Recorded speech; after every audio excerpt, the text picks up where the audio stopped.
परमपूज्य परमात्मा एक सेवक मंडळ वर्धमान नगर नागपूर मंडळाच्या वतीने आजचे 90 होऊन कार्यक्रम नुकतेच पार पडले। त्या बैठकीमध्ये उपस्थित भगवान बाबा हनुमानजी यांना माझा प्रणाम, तसेच आपले सगळ्यांचे सद्गुरू महान त्यागी बाबा जुमदेवजी उपस्थित आहेत, बाबांना माझा प्रणाम, तसेच बाबांच्या सेवक सेविका आपल्या सर्वांचे लाडके आहे बरेचसे उपस्थित आहेत, यांना माझा प्रणाम। आणि आजच्या कार्यक्रमाला लाभलेले पाहुणे मंडळी सन्माननीय निकोळे साहेब, चरडे साहेब आणि आता आपल्या मंचकावर अनेक मान्यवर मंडळी बसलेली आहे। वेळ फार कमी आहे, सगळ्याचे नाव घेणे शक्य होणार नाही आणि नाव काय घ्यायचं आहे, तर सगळे आपल्या सुपरिचित असले सगळे मंच। आणि आतापर्यंत ज्या सेवकांनी जे मार्गदर्शन केलं निश्चितपणे खूप काही शिकण्यासारखं आहे। विशेषतः जे 4-4 तासांनी तास खाली बसतात आणि सगळ्यांचे ऐकून घेतात, तशा आमच्या समोर बसलेल्या आमच्या माय बहिणी यांचं कितीही कौतुक केलं तर कमी होईल। आम्हाला बसला स्टेज पाहिजे आहे, मागं बसल्या पुरुष मंडळी त्यांना पण खुर्च्या पाहिजे आहे, न मधात बसले बिचारे त्यांना काही नको। याला म्हणतात ह्या मार्गाची सांभाळणे, मार्गाला सांभाळणारे ह्या मार्गाची सेविका ही रणरागिणी। यांच्यामुळे हा मार्ग टिकून आहे। तुम्ही जरी या मार्गामध्ये सहयोग जरी केला नाही, मागे बसलेले आणि समोर बसलेले हे केव्हाचेच गायब होऊन जातील, या तीन मात्र शंका नाही, तुमच्याचमुळे आहे सगळं। कारण 4-4 तास सातत्यानं बसणे हे साधी गोष्ट नाही आहे, साधी गोष्ट नाही आहे। तर सर्व असं असताना सुद्धा आम्ही नेहमी सांगतो की सेवकांनी कसं वागलं पाहिजे, सेवकांनी कसं वागलं पाहिजे तर स्त्रियाकडून शिकून घ्या, माणसाने कसं वागलं पाहिजे। बरं असो, आज मला ह्या मार्गामध्ये 85 वर्ष आली साहेब, तुम्हाला सांगतो मी कधीही बैठकीमधून मी कंची मारली नाही, सातत्याने जात राहिलो। मी कधीही हा कसा विचार केला नाही की बैठकीमध्ये आपण नाही गेलो तर काय फरक पडतंय, आपण काय सेवकांचं ऐकणार आहोत, काय सेवक आपल्याला सांगतील, आपण तर जुने सेवक आहोत, आपल्याला सेवकांना सांगावं लागतं।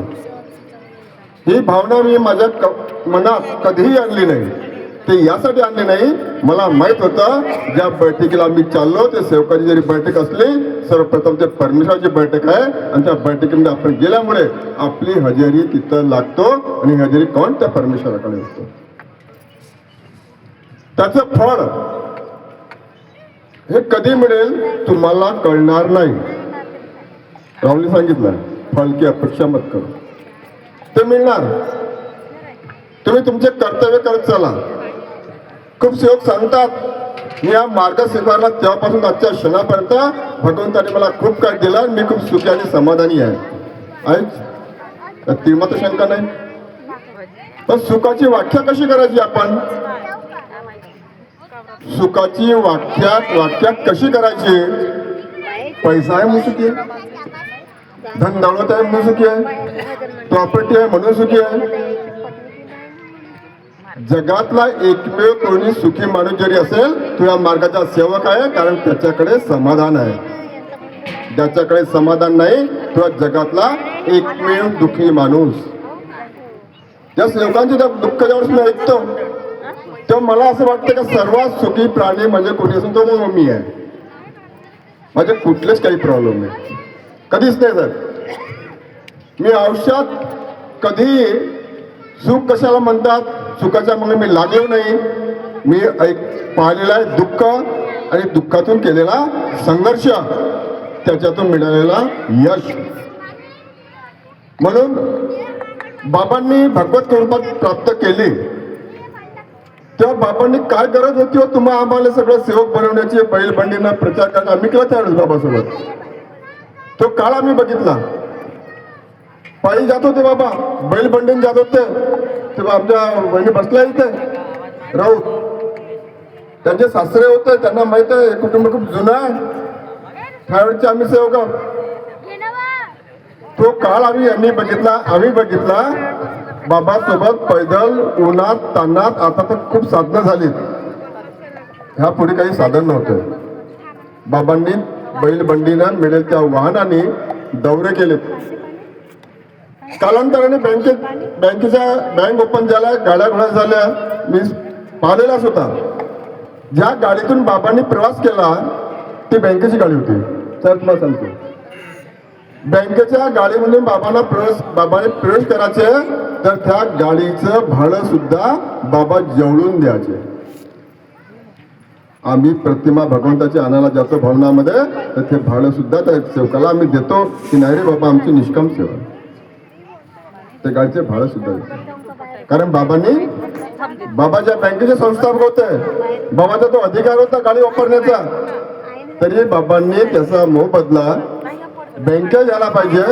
फुकटात बाबांनी त्या गाडीमध्ये सवारी केली नाही. तो क्षण आम्ही बघितलाय. बाबांनी स्वतःचा जीव तळहातावर घेऊन बाबांनी भगवत कृपा प्राप्त केली आणि गावी गावी जाऊन माझ्यासारखे जे कुटुंब आहेत, जे दुखी आहेत, दारिद्र्य जगणारे आहेत, आज लाखोच्या संख्येने आहेत, त्यांना ही भगवत कृपा मिळाली पाहिजे म्हणून बाबांनी दौरे केलेत. म्हणून आम्हाला हे भगवत कृपा मिळाली. आम्ही काय करतो? आमची जीवन जगण्याची पद्धत कोणती आहे? कशासाठी जगतो आम्ही? 3 गोष्टीसाठी. उद्देश कोणता? माझं घर, माझं वावर, माझी शेती, माझी ड्युटी, माझी गाडी, माझी बायको, तिच्यापासून झालेले 2 संतान, हो गे मेरी जिंदगी, देख लिया मैंने विश्व. देख लिया विश्व. एक पाऊल त्याच्या पलीकडे टाक, तेव्हा तुला कळेल विश्व कसं असते. बाबांनी एक पाऊल समोर टाकला म्हणून आमच्या नशिबी हे विश्व मिळालं. अन्यथा आमच्या कुटुंबामध्ये, आमच्या जीवनामध्ये अंधार राहिला असतो. हा बाबाचा त्याग आहे म्हणून आम्ही आहोत. आम्ही काय केलंय का? बाबांनी जे केलं त्याचा एक नकभर सुद्धा आम्ही काही केलं नाही आणि करण्याची आमची ऐपत नाही. म्हणून बाबांनी जेवढं सांगितलं तेवढंच जर केलं ना, मला वाटतं तुमच्या जीवनामध्ये कधी काही दुःख येणार नाही. मला माझ्या जीवनामध्ये काही दुःखच नाही आलं. आम्ही दुःखी होतो, सुखी झालो. संघर्ष इतका केला तर मी नेहमी सांगतो, असा संघर्ष कोणत्या सेवकांच्या कुटुंबामध्ये पाहता कामा नये, त्याला दिसता कामा नये किंवा त्यांनी करू नये. एवढा संघर्ष मी केला. तुम्हाला सुद्धा माहित आहे, अनेक केसेस होत्या, अनेकदा जेलमध्ये गेलो, परंतु मी माझ्या मार्गाची कास सोडली नाही. मी नेहमी सांगायचो, मी जरी माझ्या ठिकाणी बरोबर असेल तर माझं कोणी वाकड करणार नाही. मी जरी चुकलो तर परमेश्वर बघणार आहे, तो सांभाळ. आज भगवंताच्या कृपेने सगळं बरोबर आहे. एकदा तुम्हाला एक अनुभव सांगतो. आता ह्या मार्गामध्ये तुम्हाला सांगतो, दारू पिणारे लोक आहेत. साहेब तुम्हाला सांगतो, पितात दारू, आत्ताही पितात. 4 भिंतीच्या आड दारू पितात. काय खातात तर माहित नाही, लवंग बिवंग म्हणतात मला तर माहित नाही. घरी आणखी पद्धतशीर बोलतात, बायकोली माहित नाही. तिला वाद जाऊ नये याची काळजी घेतात. काय खातात हे मला माहित नाही. आणि हे लोक ज्या स्टेजवर मार्गदर्शन करतात आणि आम्ही मोठ्या सन्मानाने त्याच्या गळ्यात हार टाकतो, तेव्हा माझ्या अंगावरती अक्षरशः शहारे येतात की ह्या माणसाच्या गळ्यामध्ये ज्या हार टाकून राहिलो आहे, तो माणूस त्या लायकीच्या योग्यतेचा आहे का? योग्यता एकच असते, त्याच्याकडे पैसा आहे, नाव आहे, सत्ता आहे, पैसा आहे, प्रतिष्ठा आहे, म्हणून आम्ही त्याकडे हार टाकतो. मी अशा लोकांना नमस्कार सुद्धा घेत नाही. तो माझा स्वभाव. म्हणून पोटतिके सांगतो, तुम्हाला सांगतोय मी, ह्या मार्गात सुद्धा लोक दारू पिणारे आहेत. म्हणून कोण दारू पितो, कोण अमृत पितो याच्यावर लक्ष देऊ नका. आम्हाला काय करायचं आहे, आम्हाला कसं जगायचं आहे ते आम्हाला ठरवायचं आहे. तुम्हाला कोणी चांगलं म्हटलं असेल ना, आनंद व्यक्त करू नका. जास्त आनंद शारीरिकदृष्ट्या थोडी घातकच आहे. तुम्हाला कोणी वाईट जरी म्हटलं ना, त्याचं दुःख व्यक्त करू नका, कारण हे शारीरिकदृष्ट्या घातकच आहे. चांगला म्हटलं तर आनंद व्यक्त करायची गरज नाही, वाईट म्हटलं तर दुःख व्यक्त करायची गरज नाही आहे. आमचं घर त्याच्याही पलीकडे, आमचं घर त्याच्याही पलीकडे आहे. कारण तुम्हाला तोंडावरती तुमची तारीफ करणाऱ्या लोकांची संख्या काही कमी नाही आहे. तुम्ही उठून जा, काय म्हणता तो तोंडावर का बोलायचं आहे म्हणून बोललो म्हणजे त्याच्या, तू माहित नाही कसं आहे म्हणून. अरे मगाशी काय ना बोलला नाही. ही जो भानगड आहे ते तुम्ही लक्षात ठेवा, तुमच्यासोबत सुद्धा असं होऊ शकते. कधी ह्या दोन गोष्टी आहेत त्या सांभाळून ठेवा, अजिबात वाईट वाटून घेऊ नका. एका सेवकाचा अनुभव सांगतो मी. मार्गात आला आणि त्याला जेवढं काही मार्गाचे नियम सांगायचे होते तेवढे सगळे समजून सांगितले. तो मार्गात कशासाठी आला माहित आहे? त्याच्या वडिलाच्या अंगामध्ये नागोबा यायच्या, त्याचे वडील आगता तोडायचे. त्याचे वडील नागोबाचे भक्त होते आणि त्या भक्ताकडे बरेचसे गावातले लोक यायचे. कालांतराने वडील मरण पावले. नागोबाच्या ठाण्यात त्याच्या घरी होतं. वडील मेल्यानंतर आजकालच्या पिढीला ते काही जमत नाही. आपल्या सेवकांना सुद्धा आपल्या मुलाबाळांना हा मार्ग कळेल नाही कळेल शंकाच येते. परमेश्वर आहे, सांभाळून घेईल. कालांतराने त्याचे वडील मेल्यानंतर याला ते ठाण्याची पूजा जमली नाही नागोबाची, आणि हळूवार हा घरात गेला की ते सावली त्याला नागाची त्या भिंतीवरती दिसायची. हा घाबरून जायचा. यानं सांगतात मग कोणाला दिसत नव्हतं. यानं सांगितलं बायकोला, मला नागोबाची तिथं फणस दिसते म्हणे, मी तर रोज जातो मला नाही दिसत म्हणे. चालभर म्हणे पाहिलं मग तिलाही दिसायला लागलं. याच्या दोघांचं ऐकल्यावर पोराने ऐकलं, बापू तुम्हाला दिसते का? नाही म्हणे. चालभर पाहिलं त्याला दिसायला लागलं. आणि एक परिवार पूर्ण अक्षरशः घाबरून गेले. यानं देव धर्म दुनियाभराचं खूप केलं, परंतु ते सावली दिसणं बंद झालं नाही. त्याचे जे नातेवाईक होते ते मार्गात होते. त्यांनी सांगितलं हे इकडे तिकडे ढूंढण्यापेक्षा तू मार्गात येऊन जा, हे फणे पिणे सगळे गायब होतात म्हणे. जेव्हा तो मार्ग स्वीकारायला आला, सर्वप्रथम त्याला मी सांगितलं हे सगळं विसर्जन कर ना माझ्याकडे ये, नंतर बघू. आता तू काहीच सांगू नको, फक्त विसर्जन कर. घरी प्रवेश करताना प्रणाम कर.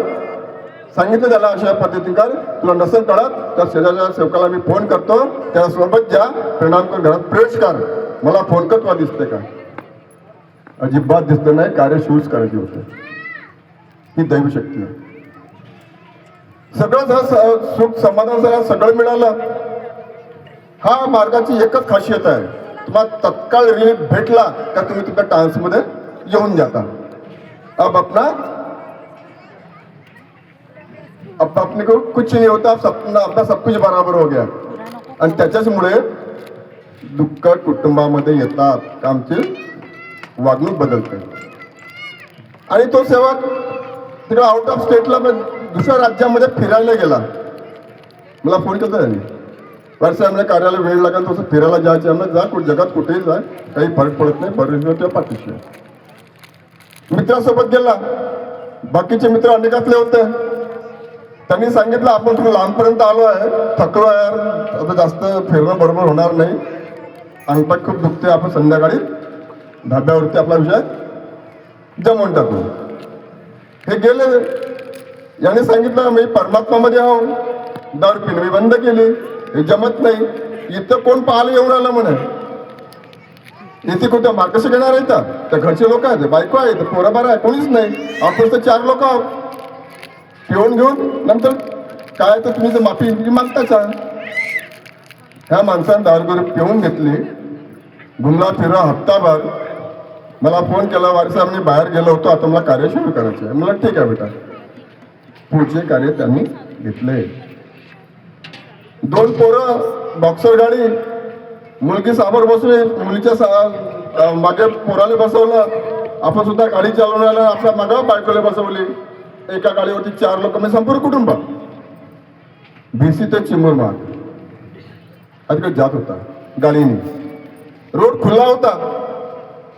त्याला 1 किलोमीटर दूरवरती समोर येणारी, विरुद्ध दिशेने येणारी गाडी त्याला दिसली.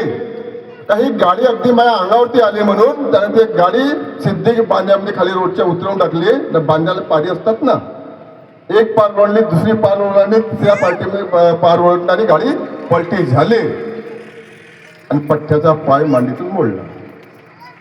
गाडी सुरू. पोरग पडलं इकडं, पोरगी पडली तिकडं, बाई कोणाकडे पडली आले माहीतच नाही. गाडी अंगावरती, सगळे पटापट उठले आणि ते गाडी ओव्हरटाल केले आणि हा तिथे राहिला.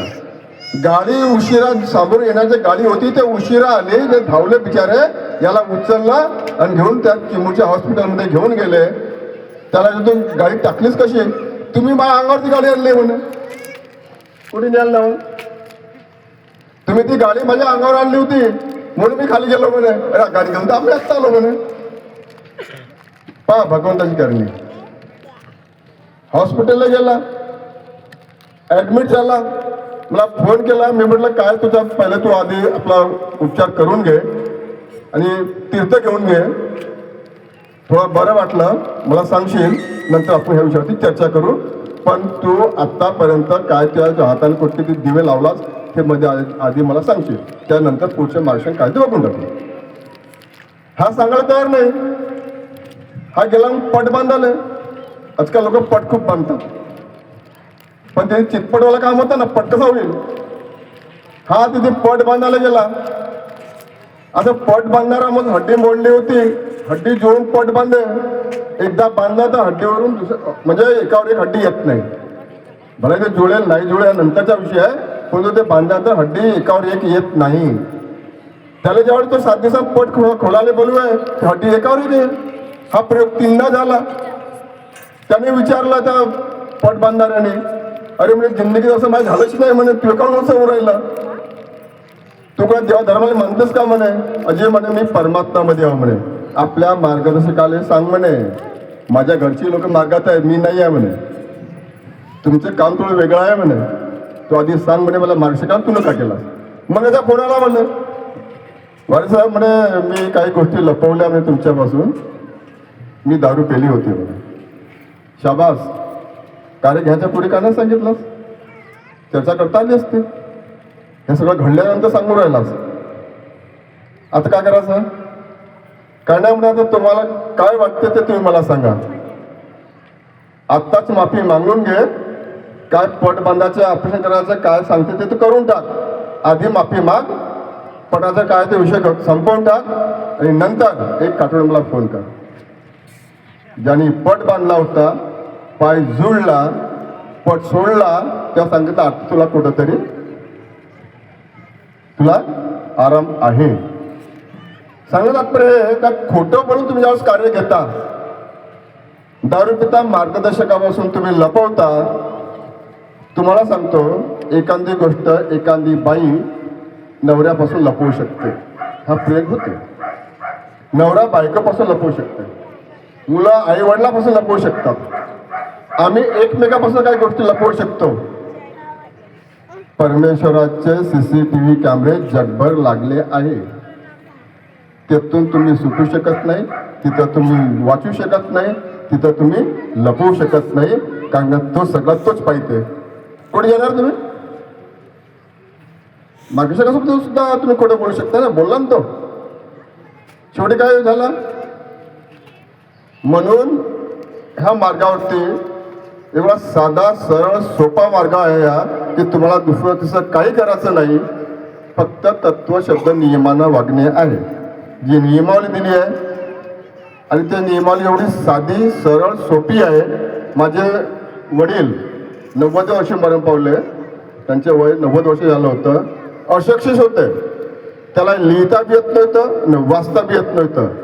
तरी पूर्ण विनंती म्हणत, प्रार्थना पूर्ण म्हणत. माझी आई सुद्धा अशिक्षित होती, तिला लिहिता येत नव्हतं, वाचता येत नव्हतं. वयाच्या 85व्या वर्षी ती मरण पावली. पण ती विनंती प्रार्थना पूर्ण करे ना आजच्या सेवक चर्चापुढे जेव्हा उभा होते लवर लवर कापते. हे जे कुटुंब आहे ना पडवळे कुटुंब, ह्या कुटुंबासारखे सज्जन घर मी नाही पाहिलं. तारीफ नाही करत मी, विनाकारण तुम्ही त्यासाठी नाही आलो इथे. इतकं इमानदारीने वागणारा कुटुंब. दोघं भाऊ आहे, काय नाव त्याच्या पाठीवर लिहिलंय, भूपेश दुसरा कोण राकेश. हे दोन्ही भाऊ बिचारे इतके गुन्ह्या गोविंदानं वागतात, रामा लक्ष्मणासारखे हे वागतात. यांच्या कुटुंबाला कोणाची नजर लागू नये अशी माझी भगवंताची चरणी विनंती. हे बिचारे रात्रात कष्ट करतात, मेहनत करतात. याच्या मेहनतीला परमेश्वर फळ देते म्हणून सगळं दिसते. ह्या कुटुंबामध्ये तत्वशोधी नियमाचं पालन होते म्हणून ते सगळं घडते. कारण बिचारे खूप दिवसापासून माझ्याकडे येतात ते नेहमी. ते बाई बिचारी साधी सरळ सोपी बाई. ते आपला जे शब्द बोलले ते तिचा वैयक्तिक विषय आहे. त्या विषयावरती इतर सेवकांनी बोलायची गरज नव्हती. कारण इथं मार्गदर्शनाच्या कुटुंबाचा मार्गदर्शक इथे बसला आहे, तो ठरवेल काय सांगायचं. ह्या कुटुंबाकडे जसं एक लोक वागतात तसा प्रयत्न तुम्ही करा. माझी विनंती त्या कुटुंबाला एवढीच आहे, पडवळे परिवाराला, की तुम्ही चर्चा बैठकीत जाण्याचा प्रयत्न करा. वेळ काढा. तुम्ही दोघं भाऊ आहात, आज तुमच्याकडे 2 सुना आहेत. ज्यांना जसा वेळ देता येईल तसा वेळ द्या. कारण आज हा मार्गाची गरज येणाऱ्या आमच्या पिढीला आहे. आम्ही जरी बैठकीत गेलो नाही आणि मुलाला काय सांगणार आम्ही. काही काही कुटुंब असे असतात ते कधीच बैठकीत जात नाही. घराशेजारी बैठक नाही, मी कधी बैठकीत पाहिलं नाही. घराशेजारी हवन असेल तिथं कधीच जात नाही. एखादा मोठा कार्यक्रम असेल सर्वप्रथम कुठं दिसतात ते स्टेजवरती. त्याची स्वागत आपण घेतो, घ्यायला पाहिजे. पण अशा लोकांनी सुद्धा बैठकीत जायला पाहिजे. आणि कोणी काही करत असले त्याला ज्ञानवराचं काम करतात आणि स्वतः मात्र काय म्हणतात त्याला लोकांसंगे ब्रह्मज्ञान, स्वतः मात्र कोरडे पाशी. हा जो विषय आहे शब्द बोचतात. तो बोलताना खूप सांभाळून बोलावं लागते. शब्द बोचतात. तलवारीच्या घावाने एखादी माणसाला जीव जाऊ शकते. शब्दाने अनेक लोक कटतात. गरा घाव असते तो भरत नाही. बोलणारा बोलून जाते, ऐकणारा माणूस तो आठवण ठेवतो, तो तुम्हाला विसरत नाही. ह्या माणसाने म्हणलं असं म्हटलं होतं म्हणते, बोलणारा विसरून जाईल, ऐकणारा कधी विसरत नाही. असे घाव मी माझ्या 45 वर्षामध्ये आपल्या मार्गामध्ये एक ना अनेक शब्द ऐकून आहोत मी. ते घाव आधी इथे त्यांच्याबद्दलही मला काही बोलायचं नाही. कारण हे घाव देणारा जो व्यक्ती जरी असला तर ते घाव सांभाळण्याचं काम, चातुर घेण्याचं काम तो परमेश्वर करते. तुमच्याने काही होणार नाही, काही होणार नाही. म्हणून प्रत्येक सेवकांनी, ह्या मार्गाच्या प्रत्येक सेवकांनी दुसरं तिसरं काही करायचं नाही. फक्त मार्गाच्या तत्व शब्द नियमानं वागायचं. तुम्हाला कोणत्या गोष्टी कमी पडणार नाही. तुमच्या इच्छा, आकांक्षा, अपेक्षा माणूस म्हटलं खूप असते. कारण ह्या मार्गामध्ये आम्ही सेवक आहोत. आमच्या इच्छा अपेक्षा ज्या आहेत त्या राहणार आहेत, भविष्यामध्ये राहणार आहेत, त्या चालणार आहेत त्या सगळ्या. कारण ज्याची इच्छा अपेक्षा काहीच नाही तो साधू संत झाला. तुम्ही साधू संत आहात का? नाही. आम्ही माणूस आहोत. माणूस म्हणून जगतोय आम्ही. माणूस म्हणून आम्ही आमचा शेवट करू. ह्या मार्गात सेवक म्हणून राहू. म्हणून भगवंताचं जे नातं आहे तुमचं आमचं हे अतूट राहायला पाहिजे. आणि ह्या नात्याला हा भेदात नातं राहिलं पाहिजे. अशा पद्धतीने तुमचं आमचं आचरण राहिलं पाहिजे. वेळ संपलेला आहे. अनेक अनुभव आहेत खूप सांगण्यासारखे, पण तुम्ही ऐकून किती ऐकणार नाही का. बसण्याची एक लिमिट असते. आतापर्यंत तुम्ही आम्हाला ऐकून घेतलात याबद्दल तुमच्या वेळेकडे मी अभिनंदनच करतो. आणि वेळ संपलेला आहे म्हणून इथेच माझे 2 शब्द संपवितो. सर्वांना माझ्या आदरपूर्वक नमस्कार.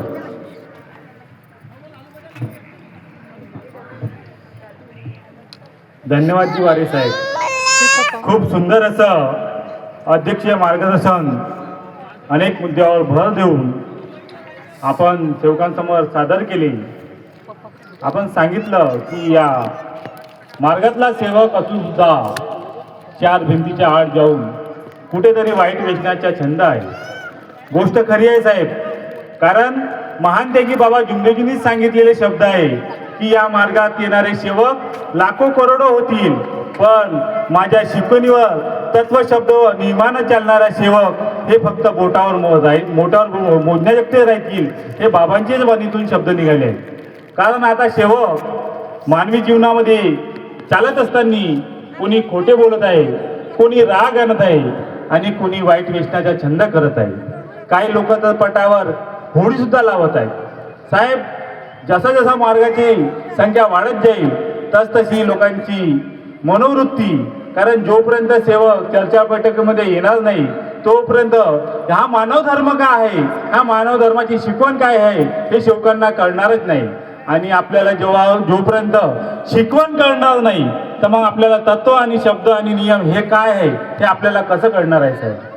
आपल्या उंबरड्यामध्ये एवढी संख्या आहे सेवकांची आणि आपल्या प्रत्येक कार्यक्रमामध्ये बघतो 100, 150, 200 एवढीच संख्या चर्चा बैठकीला आपल्याला दिसतात आणि त्यातही 50% नेहमीचे चेहरे पाहायला भेटतात. चला असो साहेब, खूप खूप धन्यवाद. तुम्ही मानव धर्माच्या शिकवणीवर आणि अनुभव प्रकाश टाकला आणि तो आमच्या सेवकांनी खूप छान शांतपणे ऐकून घेतला. त्याबद्दल सर्वांचेही धन्यवाद आणि साहेबांचेही धन्यवाद. यानंतर